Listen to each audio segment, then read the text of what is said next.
You're watching TAG TV.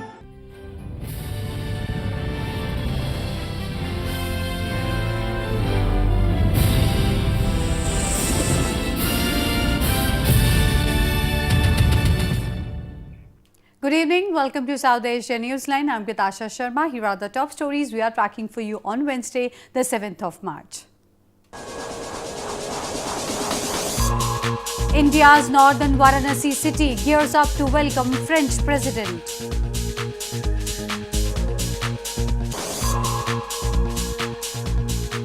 Pakistan's top court extends deadline to wrap up graft cases against Nawaz Sharif. Constitution amendment dominates Nepal Parliament second session.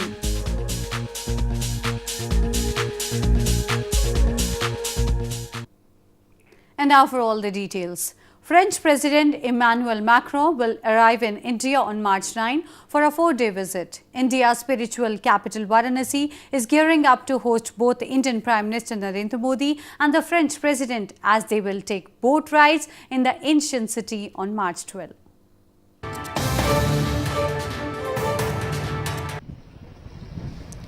India's spiritual capital Varanasi is gearing up to host Indian Prime Minister Narendra Modi and French President Emmanuel Macron next week. Macron will land in India on March 9 for a 4-day visit.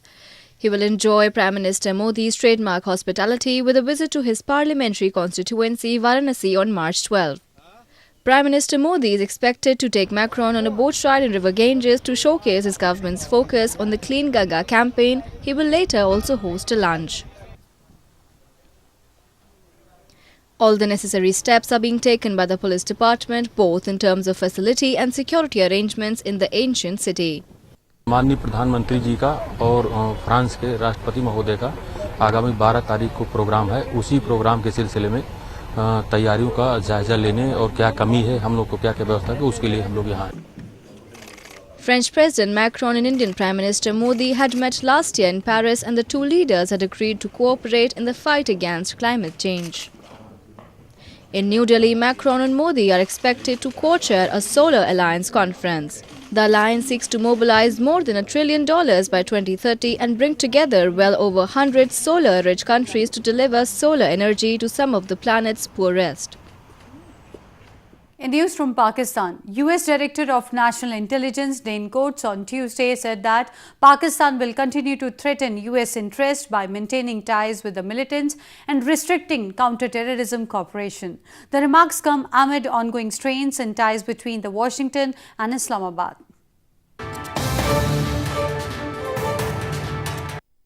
U.S. Director of National Intelligence or DNI Dan Coates said on Tuesday that Pakistan will continue to threaten U.S. interests by deploying new nuclear weapons capabilities, maintaining ties with militants and restricting counterterrorism cooperation.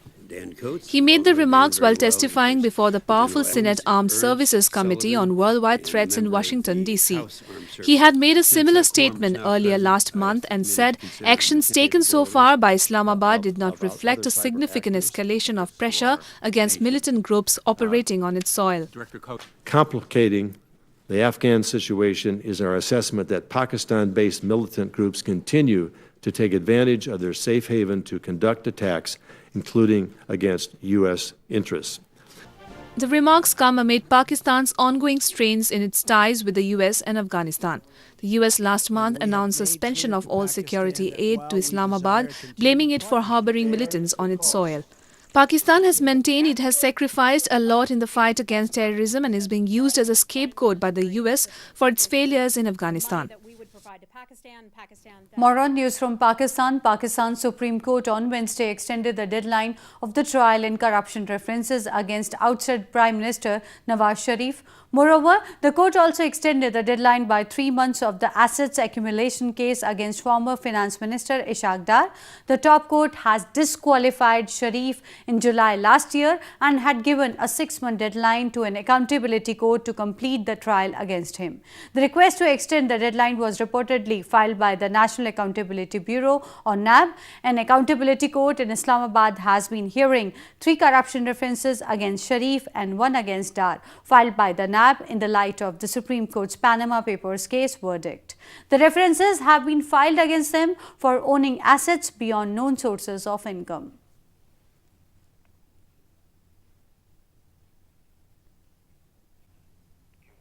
Moving on, the rising level of unemployment in Gilgit-Baltistan is increasingly becoming a cause of worry for the locals. People claim the inability of the federal government of Islamabad to provide education to the youth of the region as the root cause of their problem.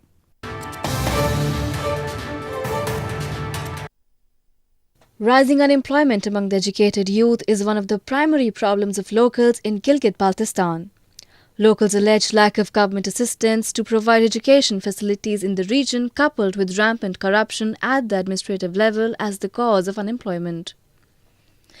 Youth and students of Gilgit-Baltistan face many problems due to the federal government's lethargy of not establishing educational institutions like medical and engineering colleges. Universities ना होने की वजह से जो गिलगित बल्तिस्तान के खासतौर पर जो गरीब लोग हैं वो सिर्फ 8वीं तक और 5 तक पढ़ते हैं। उसके बाद उनके पास इतनी अपॉर्चुनिटीज़ नहीं होती हैं, गरीब वालिदैन होते हैं, उनको किसी और शहर में ले जाके नहीं पढ़ा सकते हैं, तो वो सिर्फ 8 पास या मैट्रिक पास जो उनकी लास्ट डिग्री होती है। परेशानी इसलिए है कि हमारे इलाके के अंदर ना मेडिकल कॉलेज है, ना इंजीनियरिंग यूनिवर्सिटी है, ना दीगर कॉलेज है।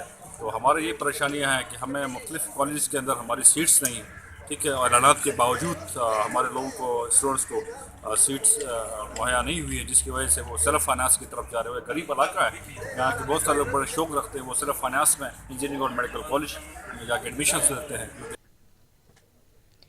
Gilgit-Baltistan, a part of the erstwhile Jammu and Kashmir province of India, was annexed by Pakistan illegally more than 6 decades ago. People have been waiting for years for a better administration that could work for the region's development, but in vain. In news from Afghanistan, Afghanistan's Attorney General Farid Hamidi on Tuesday directed Attorney General offices across the country to bring an end to the practice of arbitrary detentions. The decision also aims for female prosecutors to start working in 31 provinces and serve the women. Farid Hamidi, the Attorney General of Afghanistan, on Tuesday directed Attorney General offices across the country to bring an end to the practice of arbitrary detentions. He said prosecutors should respect the status, dignity and freedom of citizens and avoid arbitrary detentions. با چند ساعت یا چند روز یک فرد سلب آزادی شدن متاسفانه جایگاهی از او، عزت و حیثیت و کرامتی از او و از خانواده‌اش خدشه‌دار میشه. بنابراین تأکید من برای شما این است، پیشنهاد من برای شما این است که به آزادی به عنوان بهترین نعمت الهی توجه صورت. Within 1 month, Hamidi aims for female prosecutors to start working in 31 provinces and serve the women. Female prosecutors tend to play an important role in curbing violence against women. Moving on to news from Nepal, issue of constitution amendment dominated the second meeting of Nepal's new federal parliament. Madhes-based Rashtriya Janata Party Nepal leaders asked the government to address the demands of Madhesis which have remained on table for long. The second meeting of Federal Parliament of Nepal on Tuesday was dominated by the issue of constitution amendment which has remained on table for long. Madhes-based Rashtriya Janata Party Nepal or RJPN leader Rajendra Mahato asked the newly formed Left Alliance-led government to address the demands that have remained unfulfilled. संविधान Bible Quran Gita Mahabharat नहीं है, एक बार लिख दिया गया तो उसमें अब कहाँ परिवर्तन। इससे पहले भी 6 संविधान नेपाल में बना, ये 7वां संविधान है। The main opposition, the Nepali Congress Party, also showed its willingness to support amendment move. The main concern of RJPN has always been the rights of Madhesis in Nepal's constitution through its amendment. The party has also presented the constitution amendment as its baseline for the participation in the government and shown its willingness to come on board if something concrete comes from the ruling Left Alliance. Scores of devotees thronged the holy shrine of Guru Ram Rai, the son of 7th Sikh Guru in India's northern Dehradun city, for flag-raising ceremony on Tuesday. The ceremony also marked the beginning of a flag fair.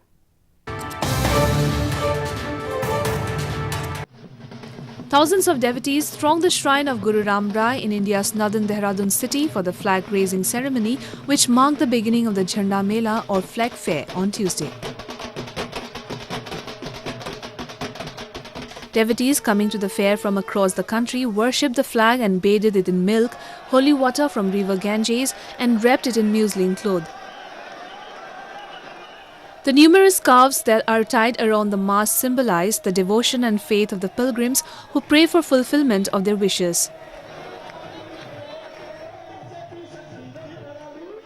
जो राम राय महाराज जी के जन्मदिन पर झंडा साहब की झंडा साहब चढ़ता है, उसकी खुशी में यहाँ पर हम सारी प्रजा आती है, जो जहाँ आते हैं मन की मुरादें पूरियाँ होती हैं। जो 7वें पातशाह राय जी के राम राय जी लड़के सन, उनकी जो गुरु राम राय महाराज जी की याद विच जहाँ मेला लगता है, हम सारे भाई बहन भरा अपने गांव से आते हैं और खुशियां प्राप्त करते हैं।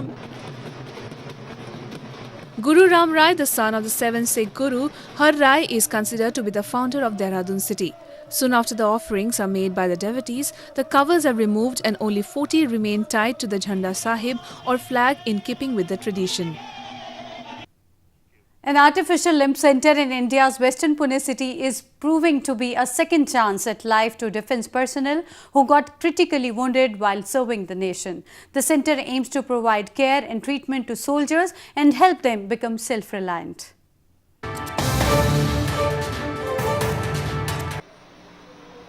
The Artificial Limb Centre or ALC of the Armed Forces Medical Services in India's western Pune city has been acting as the lifeline for reviving the lives of soldiers who lost one or more limbs while on duty.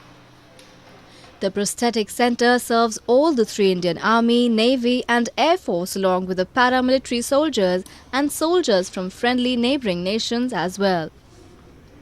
The centre boasts of state-of-the-art limb manufacturing facilities like microprocessor-controlled prosthetic limbs, modern bionic limbs and above-knee prosthesis among others. At this centre, we provide them with state-of-art, befitting upper and lower limb prostheses to make them independent, self-dependent and useful to the society and the armed forces. The centre was established in the year 1944 in the backdrop of the Second World War to provide assistance to disabled soldiers in the war, and 7 years later it opened its services to civilians as well. The ALC also provides the defence personnel with new career option as an athlete. It has produced a number of athletes of international prominence with a training module especially designed for athletes with missing limbs. New song from Bollywood's upcoming movie Blackmail is out. The wedding celebration song is a foot-tapping chart buster with traditional beats.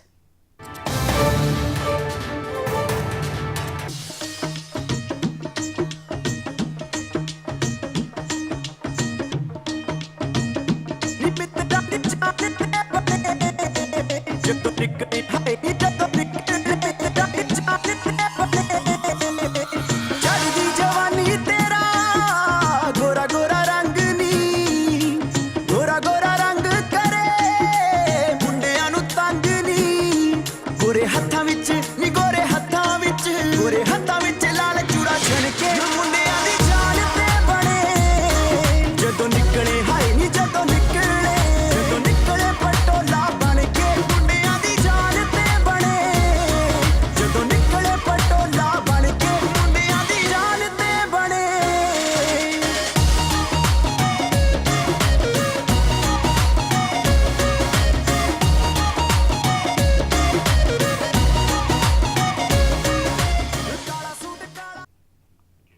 Well, that's all we have for you from South Asia this evening. Now our viewers can watch the show on SouthAsiaNewsline.com. You can also visit us on Facebook.com/SAsiaNewsline and follow us on Twitter @SAsiaNewsline. That's all in tonight's edition. We'll see you same time tomorrow. Good night.